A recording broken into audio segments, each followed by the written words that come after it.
Hello everyone, Mark here. In this video, tutuloy natin yung ginawa nating app before, yung sa first Spring Boot Framework app natin. Now, ang goal natin today is to put some codes on it, tapos i-run natin siya in a way na kapag binisit natin tong link, magpo-produce siya ng data or mag-output siya ng data galing sa nakakabit na database. Okay? So, I'm using Postman na app. So, Postman is a software na taga-test ng mga APIs natin or yung mga links na ito, nakita nyo. So, ang goal is like this. So, meron akong link, tapos, or URL, tapos pag sinend natin, click send, dapat magpapakita yung laman ng ating database. Just this one. Joan Fernandez, Constantino, Raymond Salonga, mga pangalan ng tao or users ng ating app. Okay, so clear ba tayo sa ating goal? So, yun yung gagawin natin. Ang first natin gawin is balikan natin yung app na ginawa natin before, yung walang ka-code-code. And ito siya. First step is create a package. So, pangalanan natin ito as domain package. Ayan. So, sa domain package, dito natin ilalagay yung ating entity or yung object na nakita nyo dito. So, with this data, may isip mo na about people itong mga data na to. So, people or person. So, person natin, pangalan natin to as person. Yan. Before natin siya lagyan ng mga fields or anything, balikan natin yung si pom.xml. May kulang pa kasi tayo dito. Kailangan natin yung dependency na, anong tawag doon? JPA. JPA. So, kakailanganin natin to para makagamit tayo ng codes na may kinalaman sa database. Also, since need natin kumana sa database, kailangan natin din tong dependency na to. PostgreSQL. Postgres is the one na gamit ko na database management system. This one, Postgres. Later on, gagawa tayo ng database na i-connect natin sa app natin. Pero mamaya pa yan. So, una muna is design natin yung or i-code natin tong object na to na person. So, nagawa na natin siya ng class. Next is to mark it as entity. Entity. Now, if hindi pa nagpapakita, ang ibig sabihin lang yan is hindi mo pa na-load yung mga nilagay mo sa pom.xml. Ito siya. So, load Maven changes muna natin. Okay, so I think okay na. Balikan natin to. Type natin ulit. Entity. Ayan. Pakita na siya. Okay, so after marking it as an entity, next natin need gawin is to identify yung mga fields under it. Now, balikan natin yung sa result kanina. So we have 1, 2, 3, 4. ID, first name, middle name, and last name, which are all relevant sa ating entity. So ilagay natin sila sa ating code. So private, they're all strings. So make it string. String ID, private, string first name, private string, middle name, private string, last name. Okay, so in Spring Boot apps or Spring Boot na related na codes, it is known for marking everything. So, kung nakasanayan nyo before na ganyan lang, okay na, in here, kapag gumagamit ka ng Spring Boot, you need to mark everything. Like in this one, if this is an ID, mark it as ID. Para aware si Spring Boot na, ID pala itong ano na to, field na to. And not only that, gusto din natin mag-behave siya in a way na auto-generated yung mga IDs natin. So, lalagyan din natin siya ng ganito mga annotations. So, at generated value, UUID, at generator UUID, strategy, UUID2. So, para yung magiging value niya later on is parang ganito. Ganito yung format. Ang tawag sa ganitong format is UUID. Tapos, automatic na siya na na-generate. Tapos, unique siya lagi. Kasi sobrang daming combinations niya. Imposibleng may magkaroon ng duplicates. Ganon si UUID. Tapos, okay na yun. Kapag na-mark mo siya as UUID, siya na yung bahala mag-produce ng mga ganong values. Okay, sa mga naiwan na columns naman, so we need to mark them as column din para aware si system or si framework natin na column sila. Okay na kaya yan? Hindi pa. Kasi need natin ng constructor. In making constructor, wag natin idamay si ID kasi automatic na siya nagagawa. Okay? Ano pa ba? Need na natin ng getters and setters. Ganun yung getter and setter. Ito lang. Pero sa ID, pwede natin siyang lagyan ng isang getter lang. No need na for setter kasi, as I have said, automatically generated siya. Ano pa ba? In here, need din natin ng hindi natin over equation hash code para kapag nag-compare tayo ng dalawang instances of person, ma-check natin if equal ba sila or not. Ayan. And then last is yung natin, non-empty, hindi, empty constructor natin, which is usually dapat protected. Para yung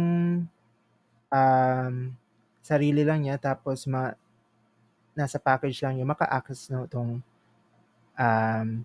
person ng walang parameters. Basta ganun.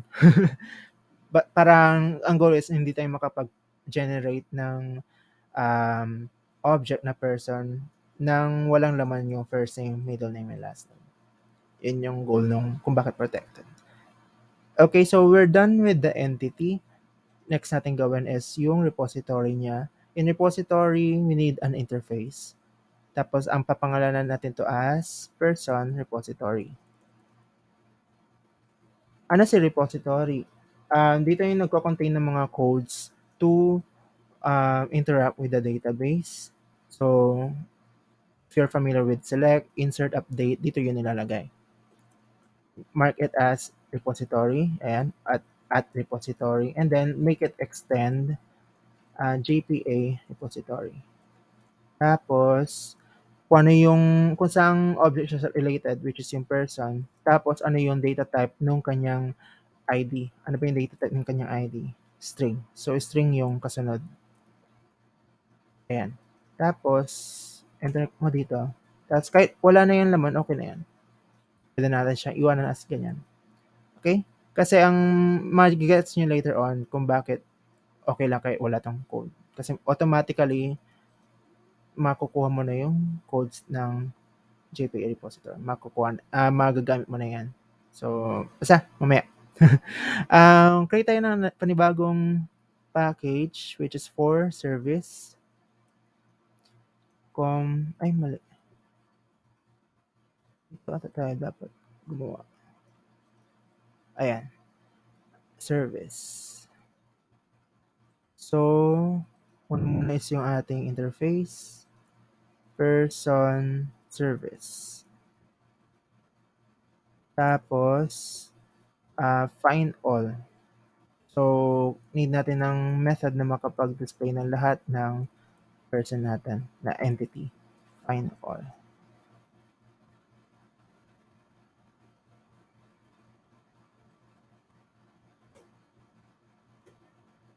Okay? So, when creating an interface, syempre meron dapat siyang implementation, which is person service IMPL.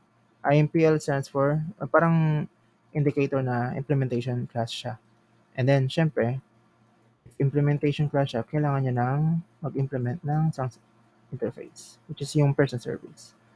Magpupula siya kasi since pag mag-implement ka ng service, need mong nasa under contract ka na implement may methods niya, which is yung ginawa nating find all.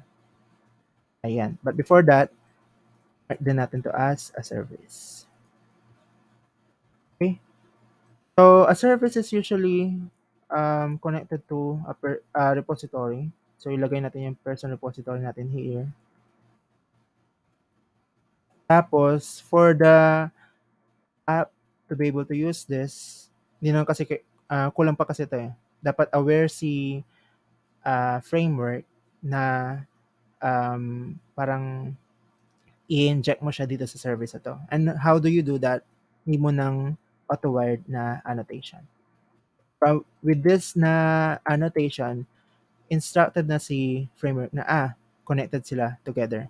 So, si person service, nag-a-access ng or dependent into this file or class. Yan. Hindi pala siya class, interface. Ayan, interface siya. Okay, so ngayon connected na siya sa person repository natin. Anong gagawin natin? So, lagyan natin to ng relevant code. Kasi right now, si find all, nagre-return pa lang ng null. Now, what we need to do is, kapag kinuha yung find all or kinall yung find all, dapat i-return niya lahat.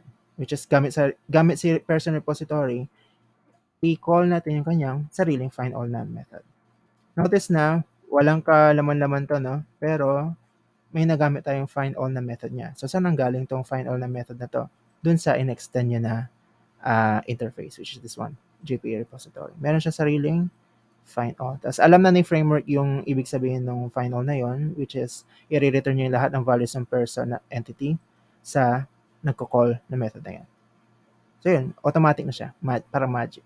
Now, you'll be able to see this in action if may controller tayo. So, kulang pa tayo ng last file, which is controller, person controller.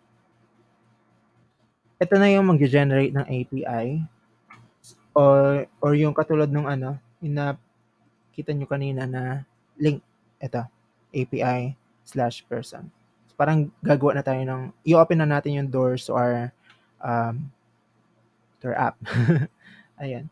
So, what we're gonna do here is, type natin to, REST controller, to mark it as a controller, a REST controller. Tapos, request mapping, tapos, open and close parentheses, tapos kung ano yung address niya, or yung API address niya, which is API person. Which is actually, ito yan, API person. So, parang, ang nangyayari is, si user, pag tinype to, API person, dito siya proceed sa laman nitong person controller na class. Tapos, syempre, kulang pa to, wala pa siyang ka-code-code. Need natin ng way for us to get data. How? I-connect natin si person service here kasi siya lang yung nagkakaroon ng method to get data from our database. So, ang gagawin, connect natin siya via auto-wiring, which is person service, tapos mark natin siya as auto-wired. Okay, kulang pa yan. Nilink lang natin si controller natin sa person service natin. Now, need natin ng another method to get the natin, yung mga objects natin. But before that, need natin ng a different kind of class na medyo related sa person. So, gawa tayo ng panibagong package, which is yung ating DTO. DTO stands for Data Transfer Object. Ito yung mga klase ng objects na pinapakita lang natin sa front end. So, bawal kasi natin itong ipakita sa user. So, parang basta pangit daw. So, need natin ng separate class for it or object for it. Yung wala lang mga annotations para safe. Okay? So, what we're gonna do is to create a person view object. Person view. Tapos, yung kanyang mga tawag dito, laman is usually yung mga first name, string, middle name. Almost the same lang din sa natin, sa ginagaya niyang entity. Wala lang yung mga at columns and such. The first example ko is may kita yung ID, no? Pero usually, sa mga view objects, no need na. So, kahit na first name, middle name, last name lang, okay na yun. And then, need natin ng getters and setters. Another is, need natin ng constructor. And a static method, builder na static method, which is public static, ano ulit yun? Ayan, public static person view, build from entity na person, person. What this method does is, from here, i-convert niya into this. Kasi ito dapat yung nire-return natin sa front end, not this. Okay? So, ang gagawin natin is person return new person view, tapos get natin yung first name niya, person that get middle name, person that get last name. In a sense, parang tinatranslate natin tong person na entity into a different format na person view, which is the same fields. Another, kuha tayo ng static method ulit, pero for list persons naman. List person view. Build from entities. List of person. Person list. So, pag napula, alt enter, then import class, Java util. Okay? And then, create tayo ng list person view. Views equals new array list. Tapos, from the list of person, for person list, ang loop tayo sa laman nitong person list, gawa tayo ng transform natin siya into a person view. So, views that add build from entity person. So, kinall natin yung ginawa natin kanina na method, build from entity, tinransfer natin yung person, tapos in-add natin sa list na to. Ang kulang na lang is return natin yung list, which is return views. Okay, so may method na tayo for transforming a list of person into a list of person views. Kasi ito dapat yan nire-return natin pabalik. So, ano na next natin gagawin? Balikan natin yung person controller. Asan na yun? This one. Ba't pala andito? Okay. Di ako nakapag-cut ng package. So, controller. Ayan. Tapos, ilipat natin siya. Ayan. Ayan.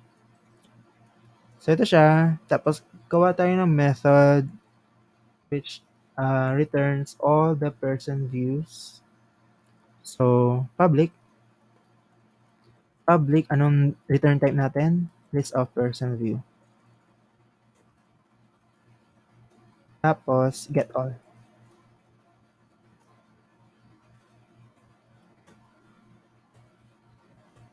Okay, so may need tayong gawin dito kasi sa HTTP meron tayong different methods, yung get, post, put, delete. Now, since we're getting something, get yung method natin. And how do we do that? How do we instruct the framework na get yung nito? Via get mapping. Okay? Next is need natin lahat ng person list. Person list equals to person service that find all. Pula, i-import mo lang. And next is return natin siya pero in this format. And how do we do that? Gamitin natin yung static method natin na ginawa, which is yung build from entities. How do we call a static method? Person view, mo yung class niya, tapos yung name ng method, which is yung build from entities, pasa mo to, person list. What this does is, kinukuha niya lahat ng laman ng person sa database, and then we are transforming it in a way na DTO form siya, or view object form siya. Okay, so we now have an API na nagre-return ng lahat na naman ng ating database. Ang kulang na lang natin is yung database tapos yung connection niya. Pero unahin na muna natin yung database. How do we do that? Open natin tong pgadmin4 or yung pinaka nag-handle ng ating database. So create tayo ng database. Pangalanan natin as my first database.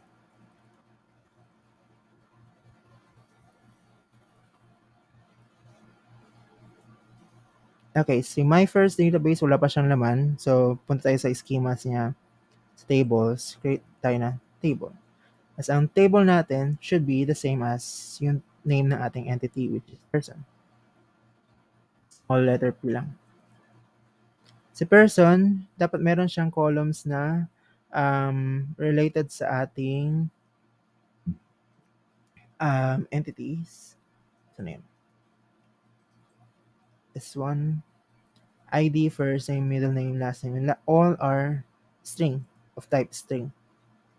So, gawa tayo ng columns. Actually, meron siyang way to create more columns. So, na yun? Anyway, sige. Create column. Saka na nga. ID, tapos definition data type niya is character varying. Ang length niya should be 255. Okay na yan. ID na. Okay. Tapos, create pa tayo ng column, which is first name, character varying ulit. 255. Another middle name, character varying 255, and last is last name, character varying 255. Okay, so we now have a database, my first database, which has one data table na person, tapos meron siyang 4 columns, ID, first name, middle name, and last name. Okay, so what we're gonna do next is to have a connection between them. So separated pa kasi sila, database pa lang yan, tapos may app pa lang tayo, pero hindi pa sila connected. How do we connect? Punta tayo sa ating application na properties, tapos need niya ng mga properties na ito, which I will copy paste kasi ano, hirap siyang tandaan. Okay, so copy mo lang yan. Ito kahit na same ng data. Ang importante lang dito is yung spring.datasource.url. Tapos dito mo ilalagay yung name ng ating database, which is my first database. Yun yung ilagay mo sa app, sa ano dito. My first database. Okay? Now since Postgres ang gamit ko, ito yung mga need niya na ano talaga, na data. So it can be different if you're using a different na database manager. So kung hindi Postgres ang gamit mo, syempre hindi Postgres yung nakalagay dito. Isa-search mo na lang kung ano yung ano ba yung ginagamit doon for that. Okay?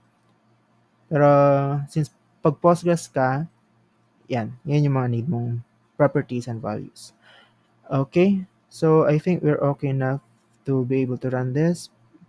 Punta tayo sa terminal natin. Ito, i-exit ko lang to kasi may una nang nakarun. CD, my first app.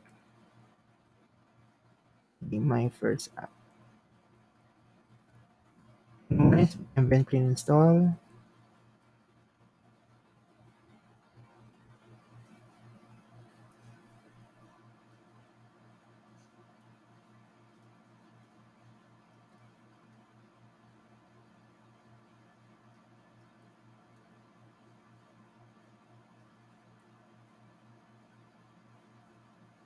Okay, pag ganyan, usually may error siya. So, pag nakakita kayo ng error, huwag kayong matakot kagad. Check nyo lang muna kung ano yung problem. Okay, so sabi daw dito, missing column first name in table person. Okay.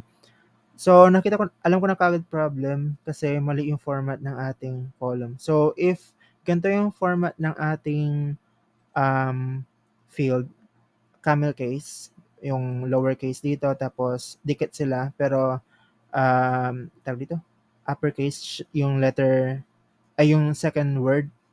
Sa database natin, sa data table, should be first underscore lowercase n. So, baguhin natin to, should be first underscore name. Same with these, baguhin natin, middle underscore name, properties, last underscore name. Okay? So, kaya ano siya, error kasi hindi niya mamap yung column from the database to the fields ng ating code. Now, let's do it again. Ambient clean install. And sana umokay na siya this time.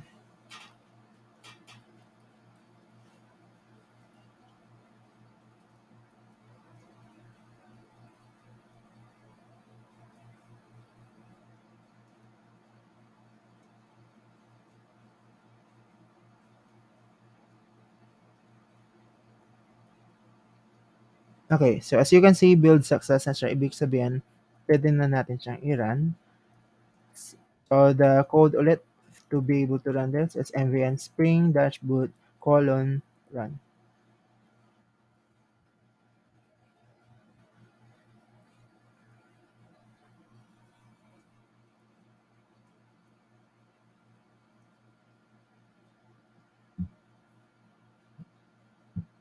Okay, so I started my first application in blah blah blah. Ibig sabihin, pwede na natin siyang itas using Postman. So almost the same lang din yung API niya. So remember kanina may slash API person tayo sa controller natin. Asan na yun? Person controller slash API person. So same lang din yung ita-type natin here, localhost colon 8080 slash API slash person. Now if we click send, wala siyang papakitang result kasi wala pang laman yung ating database. Now, what you need to do next is we fill up data here, query tool, insert into person values, um, say, sige. Ay, o nga pala, sige, okay na yung 001. Alright, De La Cruz. Ano bang common? Ano? Santos, yan. Tapos,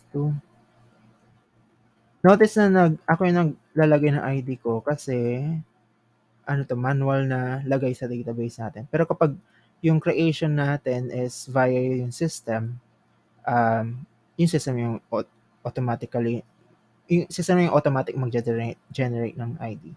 So, minamanual ko lang kasi manual na lagay lang siya sa database. Okay. Let's say Sam. Ano ba mga common? Lagros. At Tamayo. 3 April. Fernandez. Ababa. Okay na ata yan. So, double check natin ang laman ng data. Actually, we can select naman. Ayun yung mula. Ayan. Select all from person. Ito yung laman niya, di ba? So, dapat ito rin yung magpakita once we visit yung API natin. Try natin. Ayun. So, Mart De La Cruz, Santos, Sam Milagros Samayo, April Fernandez Ababa. Okay, so that's all sa video na to. So, simple muna. Hindi ko muna papakomplikado. So, what we did is gumawa tayo ng person na entity na which is nakamap sa ating data table sa ating database.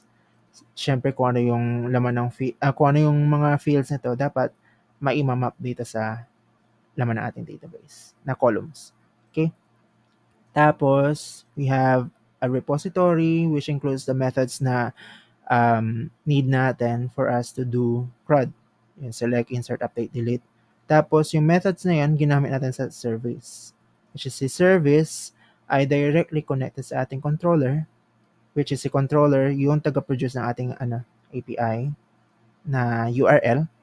Tapos siya yung taga-provide siya yung direct na, siya yung unang binivisit ng app kapag binisit natin yung link na 'to. So, 'pag binisit natin 'tong link na 'to, siya yung unang pinupuntahan. Tapos pine-perform yung code sa kung ano man yung napuntahan na code, which is this one.